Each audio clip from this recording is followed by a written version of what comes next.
For 20 years, I think I've just been a newspaper clipping. I've never really had my say. And then other people have come along with their books, rubbish and, really just complete lies and writing about my life. And I thought, well, it was only fair, after all, that I should get my book published. One of the most surprising things to me in reading it was that it turns out that your affair with John Profumo lasted but a matter of a few weeks. About a month, the most. And you re-emphasise in your book that it was a totally sexual affair, that you did not discuss politics. I was an uneducated girl, and when I was 19, politics to me was something totally beyond my scope. But nevertheless, you were constantly at that time in the company of the Russian naval attaché. Did it never cross your mind that it would compromise the British War Minister to be friendly with both of them at the same time? Not really. Because I was never really close to Ivanov. As you read in my book, an encounter happened between us, but we were never lovers. But with Profumo, well, I suppose I was a bit intrigued because he was a war minister, but I didn't realise just how dangerous the situation was, because there was no manipulating on my side to... I wonder, though, if there was any manipulating on the part of Dr. Stephen Ward, with whom you were living at the time of knowing both of these other men, living in a totally platonic sense.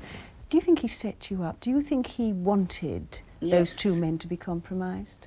Oh, yes. I don't know whether he wanted Ivanov to be compromised, but he certainly wanted me to go off with Jack Profumo because he persuaded me to see him. Do you think he was a spy, Ward? Oh, yes.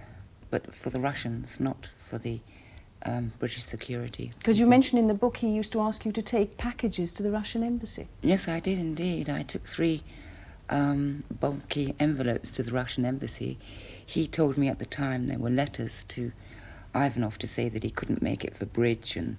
But I thought, well, after I did think, well, that's a bit peculiar. He could have telephoned him or actually dropped him a line by post. Having said all of that, what strikes one as strange, again, in reading the book is, A, you felt nothing at all, no grief, no remorse when you heard that Profumo had resigned, and after all, it was because of you. Well, because of the circumstances I was in at the moment. I had my own private hell going on. Indeed. Of violence and manipulation by people anyway. But what you do say, conversely, is that you were grief-stricken when you heard that Stephen Ward had committed suicide. Well, anyone who met Stephen would understand that Stephen had a marvellous charm, and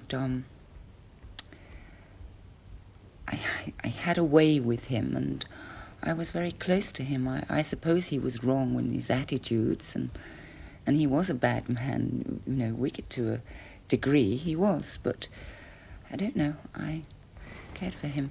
Do you still miss him? Oh yes, it'd be nice if he was still here. What about Profumo? Has he ever been in touch since? No, there's that one occasion I have told you, I have put in the book, that he did want to get hold of me through his godson, but I said no. He'd caused me enough trouble before. Let me ask you, do you think that you are or were a wicked woman? No, not at all. I was just a young girl frolicking about the place, really, and that's all. That's all it boils down to. Regrets? No. How can anyone have regrets in life? You've just got to carry on. No regrets.